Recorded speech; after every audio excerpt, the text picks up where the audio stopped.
아, 히브리서 말씀을 우리가 묵상하게 되겠습니다. 히브리서를 이렇게 또 강의 형태로 이 말씀을 본다고 생각하니까 너무 이렇게 좋은 거 있죠. 주님으로 인해서 이 히브리서를 읽음으로 인해서 주님으로 인해서 모든 이 성경을 읽을 때 히브리서를 읽으면 우리 주님께서 오셔서 그 완성하신 성취하신 이 부분을 히브리서를 통해서 우리가 분명하게 확신을 더 갖게 됩니다. 그리고 그리스도를 더 깊이 아는 이와 같은 계기가 됩니다. 성경을 이렇게 로마서와 히브리서를 이렇게 거의 쌍벽으로 이렇게 두 기둥으로 이렇게 볼 수가 있는데요.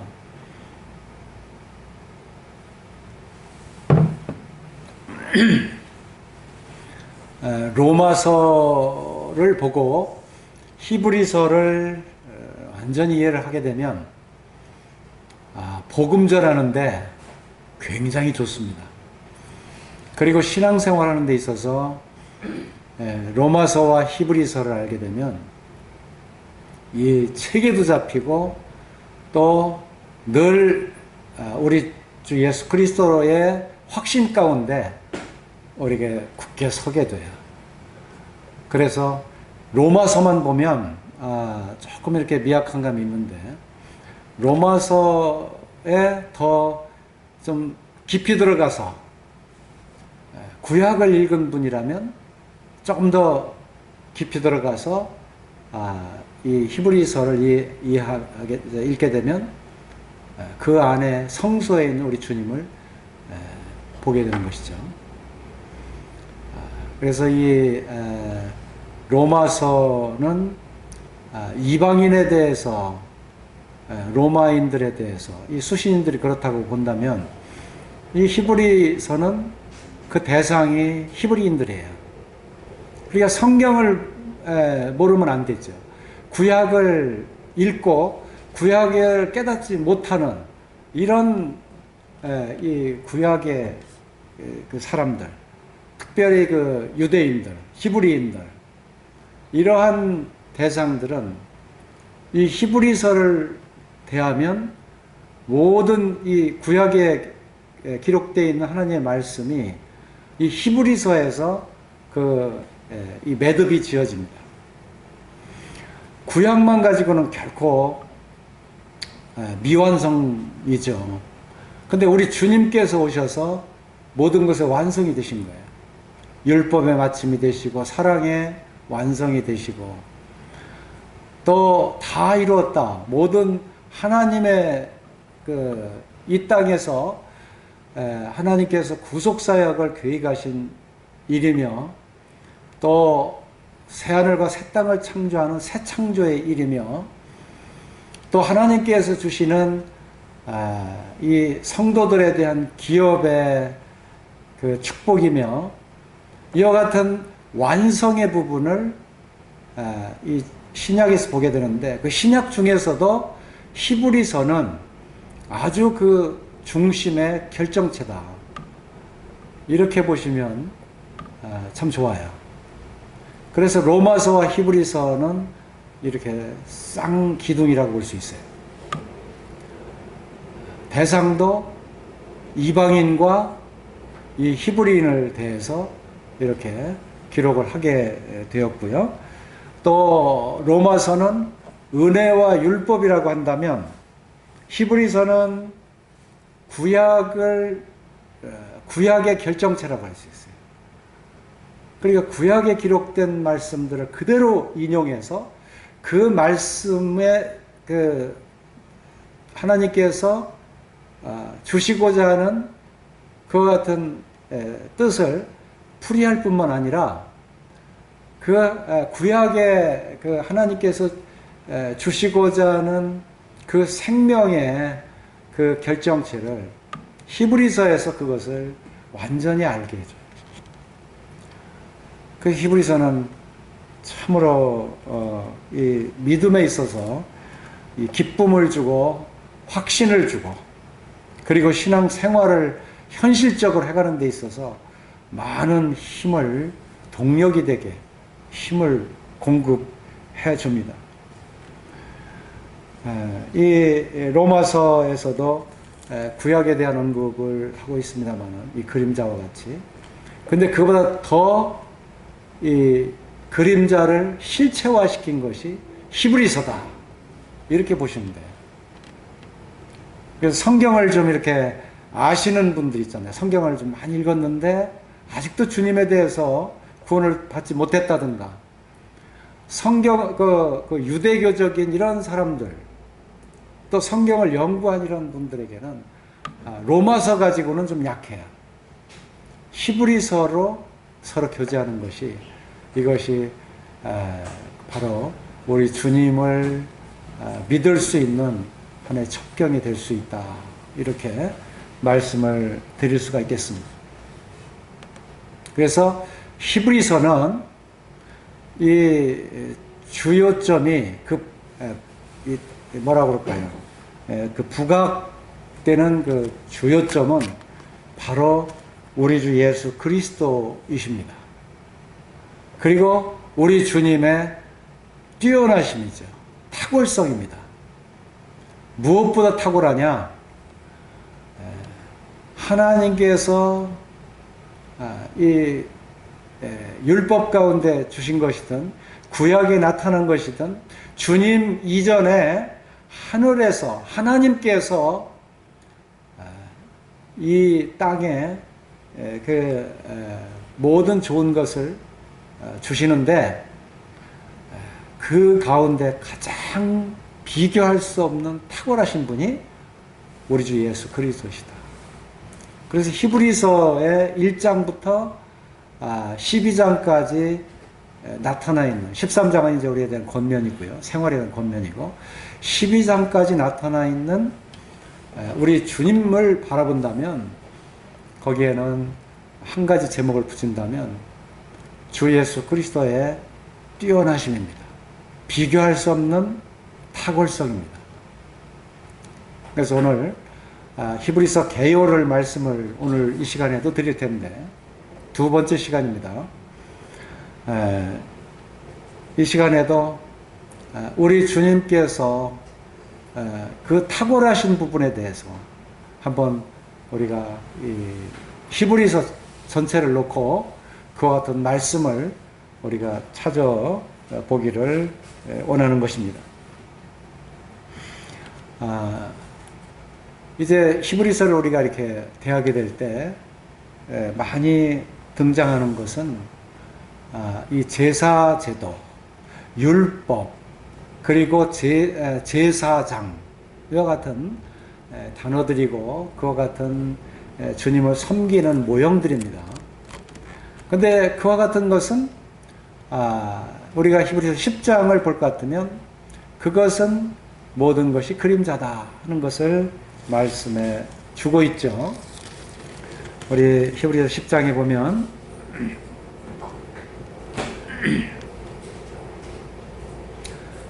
1절에 율법은 장차 올 좋은 일의 그림자뿐이요. 여기 그림자일 뿐이요 그랬습니다. 율법이라고 하는 율법 자체는 우리가 잘 알아요. 구약의 율법이 수만 가지가 기록이 되어 있습니다. 근데 그 율법이라고 하는 것은 히브리서 이 말씀에서 분명히 해명하기를 율법은 장차 올 좋은 일의 그림자일 뿐이다 라고 말씀해 주고 있어요. 그리고 참 형상이 아니다 이렇게 답을 주고 있어요. 이것처럼 분명한 게 어디 있습니까? 그리고 히브리서를 대하면 마음이 시원해져요. 왜? 우리 주 예수 그리스도로 말미암아 우리에게 해답을 제시하고 있고 결론을 제시하고 있고 또 또 믿음의 결실을 제시하고 있기 때문에 그렇습니다. 그리고 우리가 11장을 읽게 되면 믿음의 장이잖아요. 거기에는 여러 선진들이 나타나고 있습니다. 거기에는 홍수 전과 홍수 후에, 그리고 율법 가운데 중에서도 은혜 가운데 구원받은 하나님을 섬기는 이와 같은 선진들의 이름이 쭉 나와 있습니다. 전부 한 16명 정도로 지명은 나와 있어요. 남자가 한 14분, 여자가 한 2분 정도의 기록으로 이렇게 나와 있습니다. 근데 이러한 믿음을 본받으라고, 그리고 믿음은 하나님께서 그리스도 예수 안에서 주신 구원의 길이라고 하는 것을 분명하게 알려주고 있습니다. 그래서 믿음이 없이는 하나님을 기쁘시게 할 수 없나니, 상받는 이는 바로 그 하나님께서 계신 것과 그가 상 주시는 이심을 믿어야 할지니라. 그래서 믿음에 대해서 이와 같이 11장에서 이 율법이 아니고 믿음의 장으로 이렇게 그 선진들의 믿음을 통해서 실체화된 참 형상이신 우리 주 예수 그리스도를 믿는 믿음 안에서 이와 같은 구원이 이루어지고 속죄가 이루어지고 완성된 믿음으로 하나님 앞에 담대히 그 지성소에, 휘장을 열어놓으신 성소에 들어갈 수 있는 이 참길을 열어놓으신 그 예수 그리스도, 그분만이 우리의 구원자여 구세주 메시아 참 아들, 참 그분만이 우리의 그 하나님의 일을 완성하신 자로 분명하게 말씀해 주고 있는 것입니다. 얼마나 분명하고 확실한지 몰라요. 우리가 한때 시편을 쭉 3년 동안 보게 되었을 때, 시편은 이 성경의 하나의 신앙 간증으로 이 내면적인 이 감사와 찬양과 또는 탄식과 또는 구원에 대한 간구와 호소가 고스란히 담겨 있고요. 거기에는 이 기쁨과 슬픔과 이 실제 하나님을 섬기는 이와 같은 실체화된 부분이 시편에 그대로 있어서 우리가 시편 공부할 때 어느 성경보다도 더 감동적이었다. 왜냐하면 우리 실생활에서 나타나고 있는 그런 어려움과 괴로움이 시편을 읽으면서 우리가 더 구체화된, 그리고 현실적인 그 같은 부분을 마음을 통해서 하나님과 계속 나누는 이와 같은 교제를 우리가 가졌었잖아요. 그것처럼 신약에서는 이 히브리서가 바로 그와 같은 이 간증과 실체적인 믿음을 통해서 우리에게 즐거움과 감사를 갖게 하는 이와 같은 책이라고 하는 것을 우리가 깨닫게 되는 것입니다. 그래서 성경을 읽으실 때 히브리서는 꼭 읽어라. 물론 뭐 성경 전부 다 읽어야 되겠지만 신약 27권 중에서도 이 히브리서를 또 이렇게 체계적으로 우리가 배우면 여기에 대한 이 믿음의 소득이 매우 크고, 또 이것은 굉장히 오래 갑니다. 우리 죽을 때까지 흔들리지 않는 믿음으로 주님을 섬기는 중요한 같은 이 뒷받침이 된다. 이와 같은 것을 말씀을 드릴 수가 있겠습니다. 히브리서의 그 핵심 구절이라고 한다면 저는 이 5장 5절과 6절을 그 선택을 했습니다. 물론 여기에 뭐 핵심 구절이 너무도 많죠.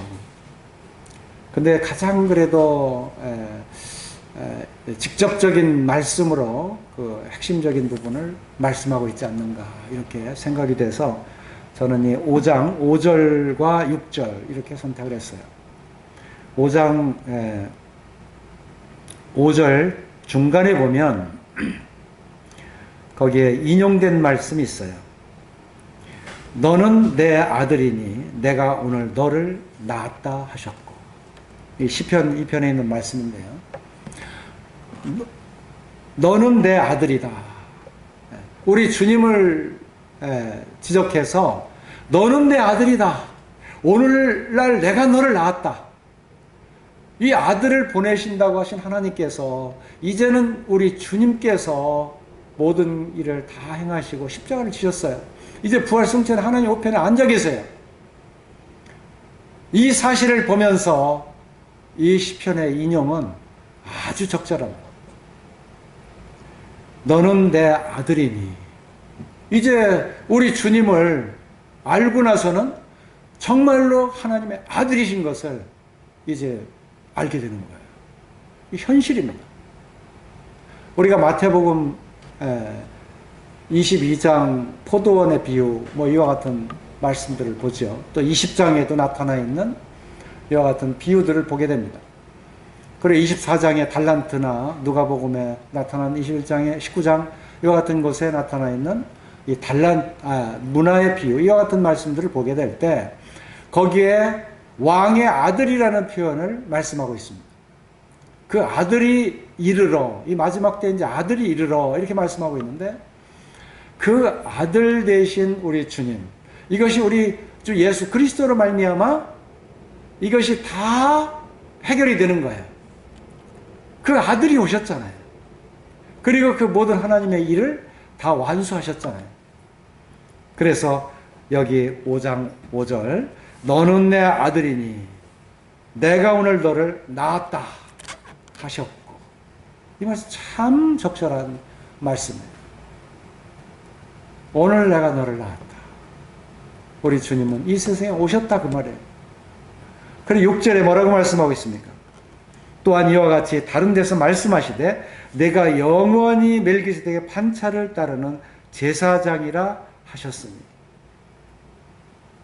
이 말씀을 누가 하셨냐면 5장 거기 중간에 보면 오직 말씀하신 이가 그에게 이르시되, 그래서 오직 말씀하신 이가 누구예요? 하나님이시잖아요. 그러니까 지금 이 인용된 이 말씀은 하나님의 말씀입니다. 이렇게 하나님께서 친히 말씀하신 이 말씀대로 그 아들이 오셔서 오늘 내가 너를 낳았다. 너는 내 아들이다. 이것처럼 분명히 어디 있습니까? 그래서 히브리서는 바로 이 아들에 대해서 말씀하고 있고 그 아들의 그 뛰어나심, 누구하고도 비교할 수 없는 탁월성. 어떻게 사람하고 하나님하고 이게 비교할 수 있습니까? 비교할 수 없어요. 바로 우리 주 예수 그리스도는 하나님이세요. 하나님의 본체세요. 빌립보서 2장에 말씀한 대로 하나님의 본체시나 동등됨을 취할 것을 여기지 아니하시고 오히려 자기를 비워 종의 형체를 가지셨다. 이와 같이 말씀하신 우리 하나님이세요. 근데 어떻게 우리의 인간으로서 난 제사장, 대제사장, 그런 선지자 이와 같은 자들과 어떻게 비교할 수 있겠습니까? 그리고 구약에 기록된 모든 언약들의 그 그림자와 같이 비춰주는 그 대상들이 어떻게 하나님 되신 우리 주님과 비교할 수 있느냐 그 말이에요.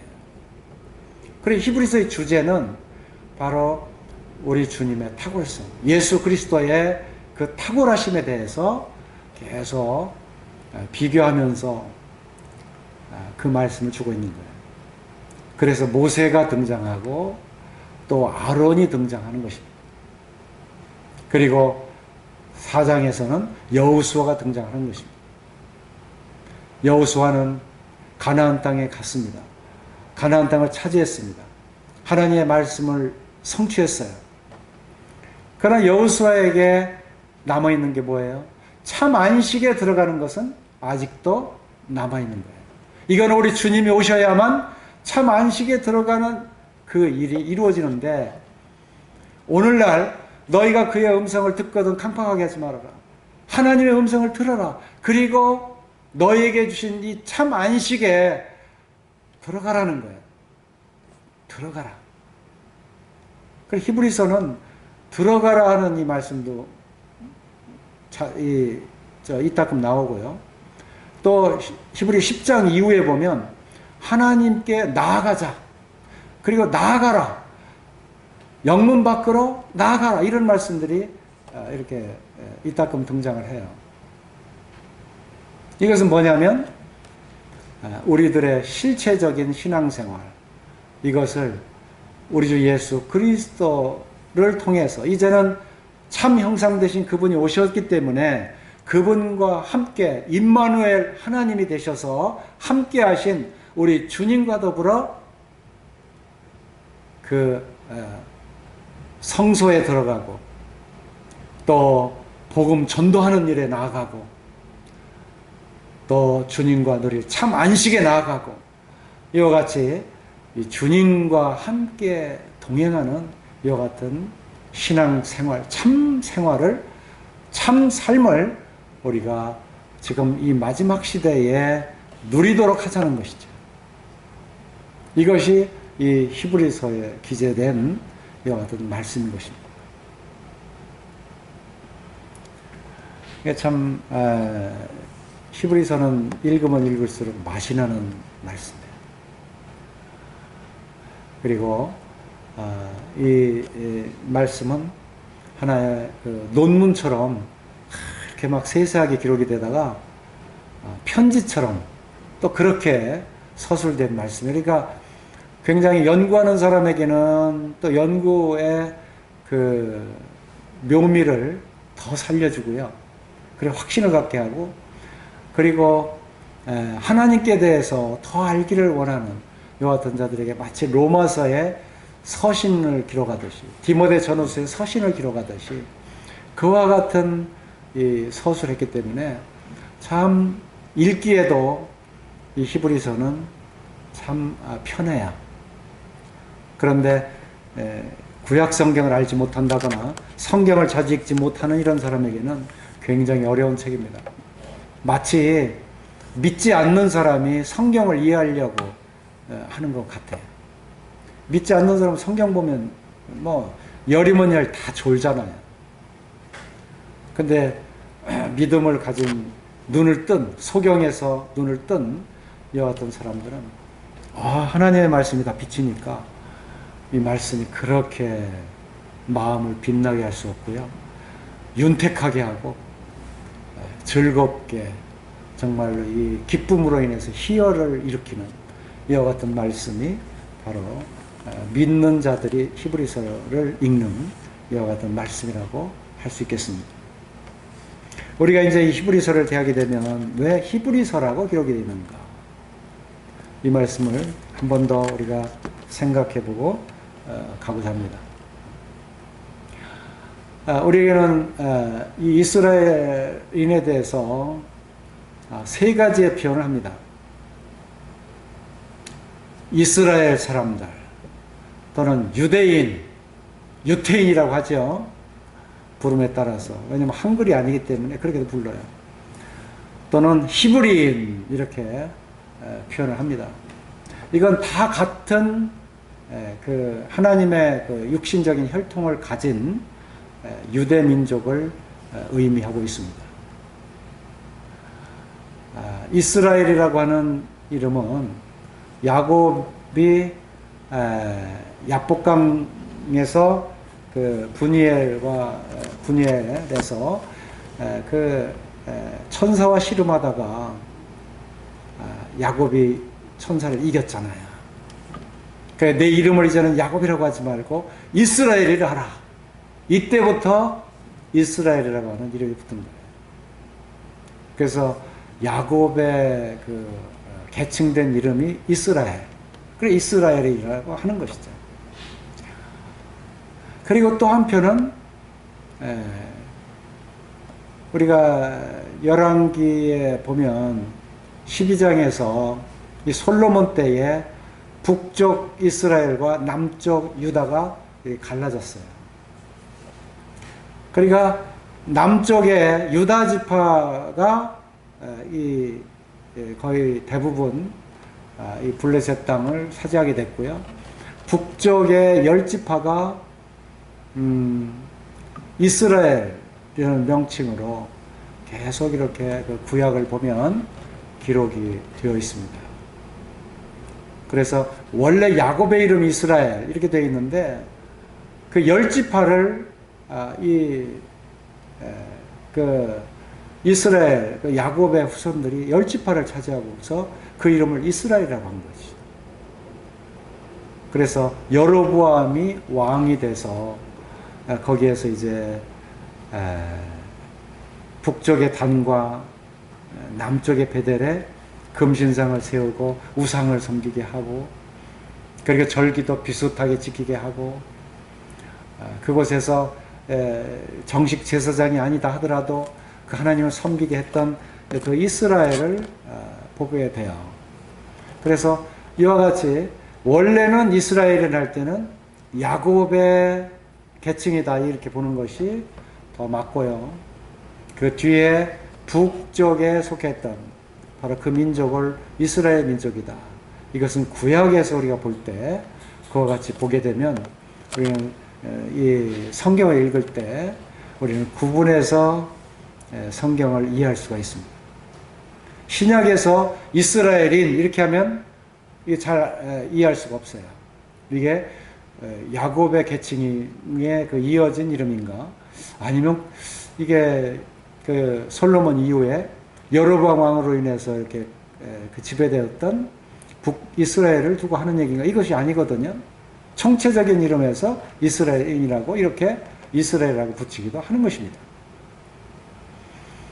그리고 유대인이라고 하는 이 유대의 이름은 이 시작점은 12 그 아들 중에 네 번째 아들인 찬송이라고 하는 의미를 가진 유다입니다. 그래서 이 전통적으로 유다 지파가 이제는 하나님께서 그 지파를 에브라임 지파에 처음 사용하시다가 후에는 이제 다윗 때부터는 유다 지파로 힘이 실렸습니다. 그리고 유다 지파를 통해서 하나님의 홀이 임하고 유다 지파를 통해서 이제 구세주 구원자가 임한다고 하는 이와 같은 약속을 하나님께서 하셨습니다. 그리고 예수님도 유다 지파에 속한 거예요. 요셉이 유다 지파예요. 마리아와 요셉이 있잖아요. 그래서 마태복음 1장에 보면 유다 지파를 따라 우리 주님께서 오셨다. 말씀의 그 성취가 그대로 된 거예요. 그래서 유대인이라고 하는 이름은 유다 지파를 통해서 내려오게 됐는데 실제 이 출애굽을 한 이후로부터 이 민수기나 신명기에 보면 유다 지파는 항상 이 문 안, 그 성막 문에 위치해 있고 가장 우뜸인 이와 같은 지파로 서게 돼 있었어요.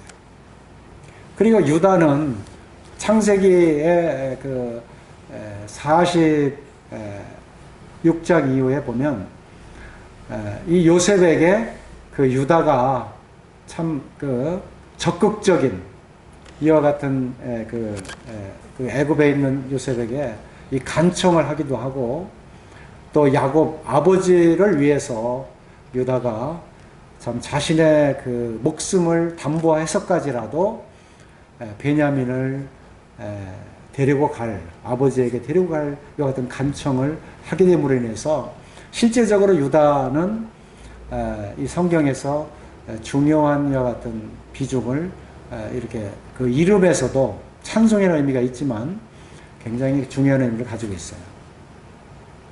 비중이 있어요.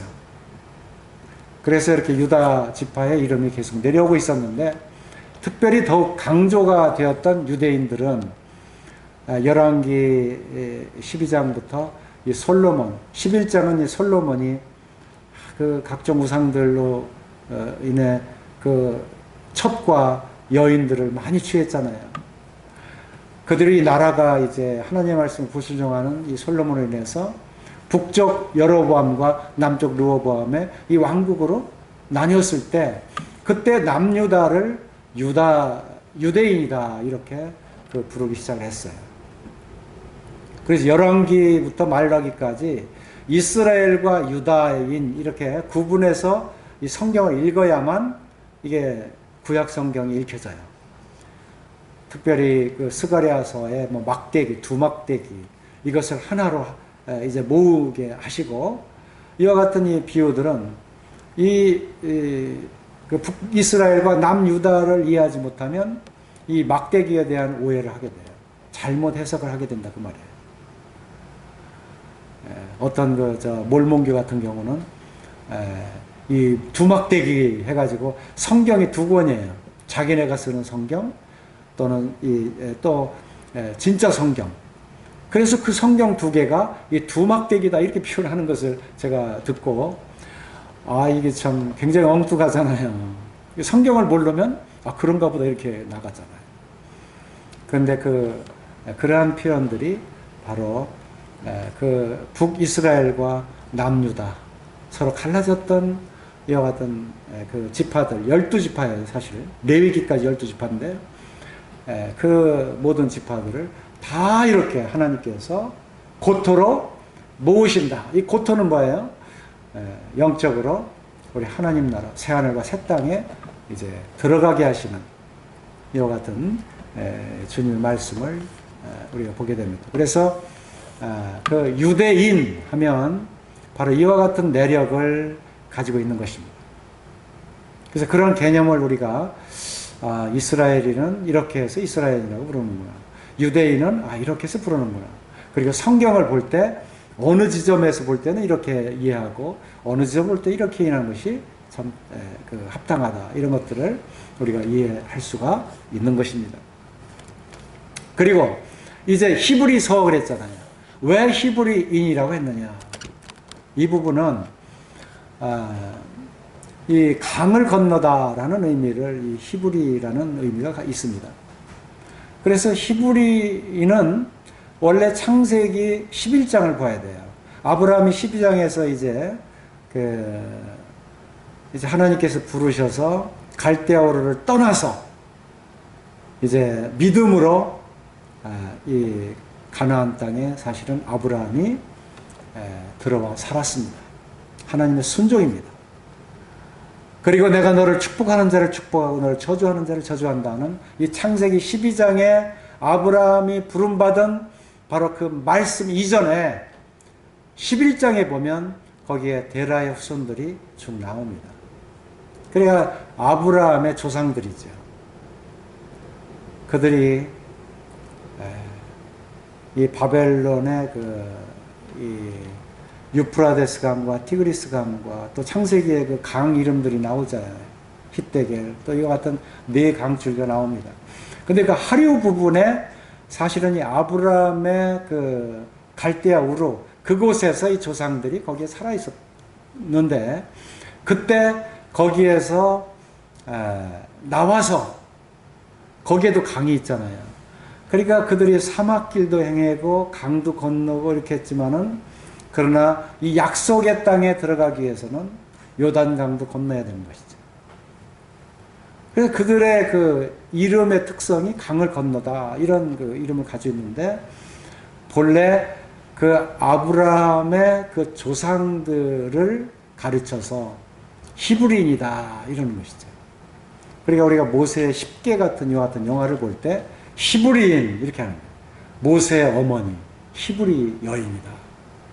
그 히브리인을 그렇게 쓰는 거예요. 그러니까 이것은 아브라함의 그 전후 역사를 살필 때 바로 그 명칭을 히브리인으로 사용했다. 그러니까 이스라엘이든 유다인이든 그 이전에 하나님의 그 아브라함은 부름을 받았지만 그러나 하나님께서 그들 중에서 아브라함을 불러냈잖아요. 그러니까 그 대상들이 히브리인들이에요. 원래 뿌리는 히브리인이다 그 말이에요. 그리고 히브리서는 하나님의 말씀에 대해서 충분히 이해하고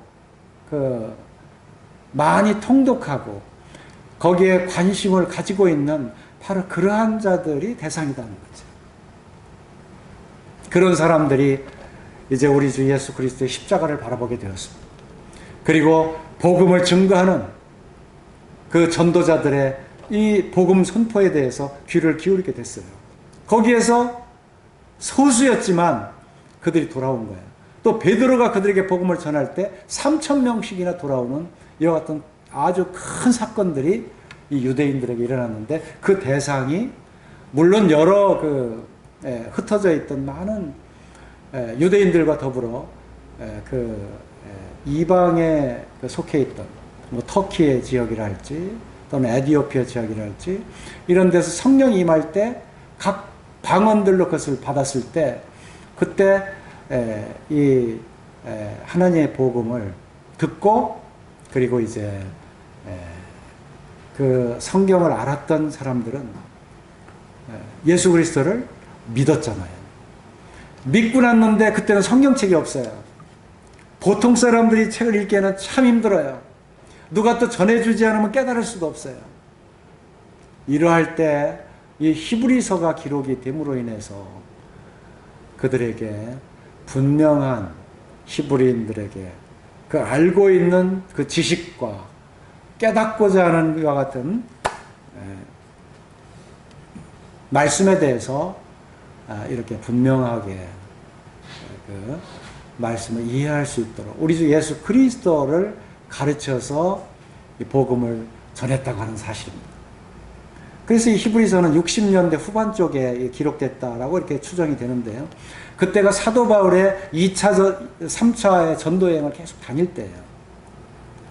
바울이 서신을 기록했다, 이것은 없지만, 물론 그때의 복음전을, 이 디모데도 활동을 한참 할 때, 이러할 때, 그 어느 누가 이 히브리인들을 대상으로 이 서신을 기록했다 하는 것을 이렇게 추정해 볼 수가 있는 것이죠.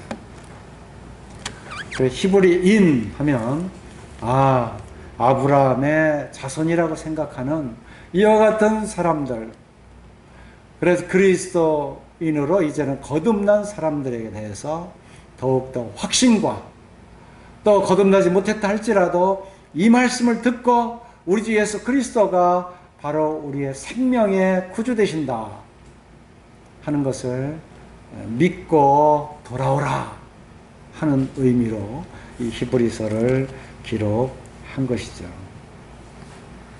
그래서 이 히브리서는 참 구체적입니다. 그리고 이 말씀을 기록할 때 우리 주 예수 그리스도의 그 인격과 성품에 대해서 먼저 기록을 하고 있습니다. 그 첫 번째는 우리가 히브리서 1장에 나타나고 있는데, 그것은 1장 1절에 옛적의 선지자들을 통하여 여러 부분과 여러 모양으로 우리 조상들에게 말씀하신 하나님, 이렇게 말씀하고 있어요. 그러니까 이 구약의 선지자들을 통해서 말씀하고 있는데, 이 선지자들보다 훨씬 더 뛰어나신 우리 주 예수 그리스도를 바라봐라 하는 것이죠. 얼마나 뛰어나신 분이냐? 그것은 2절에 이 모든 날 마지막에는 아들을 통하여, 이 아들이라고 말씀하고 있는 거예요. 그리고 아들을 만유의 상속자라고 말씀하는 거예요. 만유의 상속자. 이 모든 만유를 지으신 하나님 앞에 이 예수 그리스도, 우리 주님은 만유의 상속자가 되신다 하는 것을 가르쳐주고 있는 것이죠. 그리고 이 모든 만유를 바로 그로 말미암아 모든 세계를 지으셨느니라. 우리 주님께서도 이 창조에 동참하신 분이다. 그리고 이 창조가 그분이 대상이다. 우리 주님을 대상으로 해서 이 모든 만물이 이루어진 거예요. 놀라운 거예요. 그래서 그리스도 안에 들어오면 이 창조적인 하나님의 섭리도 이해하게 되고 그 질서도 깨닫게 되는 거예요. 히브리서에서 제시하는 이 말씀이 이렇게 놀라워요. 3절에 보면 하나님의 영광의 광채시여 그랬어요. 광채. 우리 주님의 이름이 광채라고 이렇게 부를 수도 있어요. 그 정도로 우리 주님은 하나님의 영광의 광채다. 그리고 본체의 형상이시다. 이렇게 우리 주님께 대해서 아주 분명한 선지자하고는 비교할 수 없는 창조에 속하신 분이다. 이것을 일깨워주고 있습니다. 지금 정식으로 히브리서 1장을 보진 않겠습니다. 오늘은 이 개요 중에서 이렇게 우리 주님은 선지자보다 뛰어나신 성품을 가지신 분이 하는 것을 말씀을 드리는 것이고요. 그리고 두 번째 1장에서 우리가 살펴볼 때 이 천사하고는 비교할 수 없는 뛰어나신 우리 주 예수 그리스도시다. 그래서 1장 5절부터 보게 되면 4절부터 보시긴 낫겠네요. 이는 하나님 4절에 그가 천사보다 훨씬 뛰어나며, 여기서부터 시작이 되는 거예요. 얼마나 뛰어나신 그리스도인가, 주님이신가. 그래서 이것이 그 2장에까지 이 천사보다 뛰어나신 우리 주님이심을 계속 말씀해 주고 있습니다. 그래서 그런 의미에서 우리 주님을 바라보시게 되면 이 히브리서가 무엇을 말씀하고 있고, 우리에게 우리 주님을 통해서 우리가 믿음의 지금 이 확신을 가지고 있는데, 그리스도가 우리의 확신이 되시는 거죠. 믿음의 주가 되시는 것입니다. 이것을 1장부터 13장까지 우리는 계속 확신의 장으로 계속 이어가게 되는 것입니다. 그리고 이제 그 3장, 4장은요, 특별히 그 히브리인들이 구원받고 나서 잘못 이렇게 또 배우지 않으면, 이게 말씀 앞에 있지 않으면요, 자꾸 이렇게 마귀는 우는 사자처럼 그를 삼키려고 해요.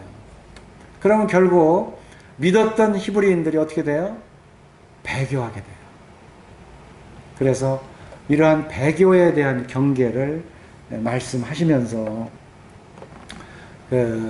이 믿음에 들어와서 참 안식에 참여하는 이와 같은 일에 함께하도록 이렇게 말씀하시면서 그리스도의 이와 같이 뛰어난 성품의 우월성을 말씀하시는 것입니다.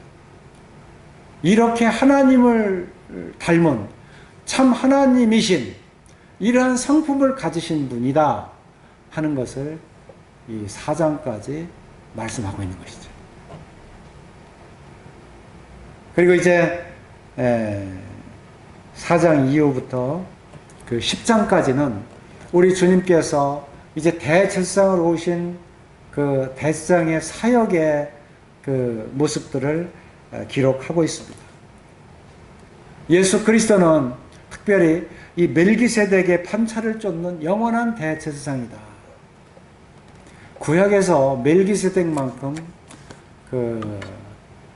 이 분명한 영적 이 권위 있는 제사장이 없어요. 구약에서는 아무리 찾아도 이 믿음의 선진인 아브라함이 그에게 11조를 드리고요, 그에게 절하고 그를 경외하고, 아브라함이 그렇게 했다고 하는 것은 그 배꼽 아래에 있는 모든 자손들이 다 그렇게 해야 되는 거잖아요. 그래서 이 멜기세덱의 판차를 쫓는 영원한 대제사장, 그보다 더 우월하시고 탁월하신 분이, 비교할 수 없는 분이 우리 주 예수 그리스도시다. 이것을 말해주고 있는 것입니다. 그리고 우리 주님은 무죄하신 분이에요. 무죄하신 분. 죄가 없으신 분이에요. 시험은 받으시되 죄는 없으십니다. 그러니까 얼마나 이 제물로서 탁월하냐면, 이것은 이런 어떤 염소나 송아지의 피로 아니하고 자기 피로, 죄가 없으신 분이 하나님의 말씀에 따라 성령으로 들여주신 그 하나님의 아들이 어찌 우리를 깨끗한 양심에서 우리를 온전하게 할 수 없느냐. 완전한 이 믿음에 동참할 수 있고요, 우리는 그와 같은 생활을, 믿음의 생활을 할 수 있고, 하나님께서 예비하신 이와 같은 나라에서 우리가 이 그리스도의 생활을, 그리스도의 생활을 우리가 해나갈 수 있다는 거예요. 참 성도들의 생활. 이것을 이 주님의 그 사역, 이 땅에 오셔서 일을 감당하시고 성취하셨기 때문에 이러한 일이 가능한 것이죠. 그래서 이와 같은 그 사역의 우월성, 뛰어나심에 대해서 10장까지 쭉 기술하고 있는 것이죠. 그리고 이제 10장 그 중간 부분 19절 그 이후부터 13장까지는 우리 그 신앙생활에 있어서 그 권면하는, 일테면 이 징계는 참 아들에게 하는 것이다. 우리에게 징계가 있어야 되는 거예요. 우리 신앙생활 할 때 우리가 완전한 신앙생활을 하질 못해요. 그 때로는 피곤한 발을 늘어뜨리기도 하고 어그러진 발로 걷기도 하고 또 주저앉기도 하고 이렇게 한단 말이죠. 그런데 이럴 때 인내를 가지고 이 그리스도의 참 주신 그 결실, 이것을 가져라. 이 열매는 결코 인내가 없이는 되지 않고, 그리고 하나님의 징계하심이 없이는 그러한 온전한 결실을 맺지 못한다. 그러면서 이러한 그 하나님의 징계하심에 대해서 너희가 인내를 가지고 그 모든 것을 견디도록 권면하고 있는 것입니다. 그리고 믿음의 그 성소에 담력을 가지고 들어가라. 그래서 소망의 기업의 약속을 붙잡을 것을, 이것을 아주 강하게 권면하고 있는 것이죠. 그래서 이와 같은 말씀들이 이 히브리 10장에 나타나고 있어요. 그리고 이 마지막 때 더욱 우리가 이 모이는 일을 게으리하지 말고, 더욱 그때가 가까울수록 우리가 더욱 모여서 우리 주님을 예배하고 복음을 전하고 함께 기도하고 또 배우고, 이와 같이 함으로 인해서 교회로서 모이는 일을 계속할 것을 권면하고 있습니다.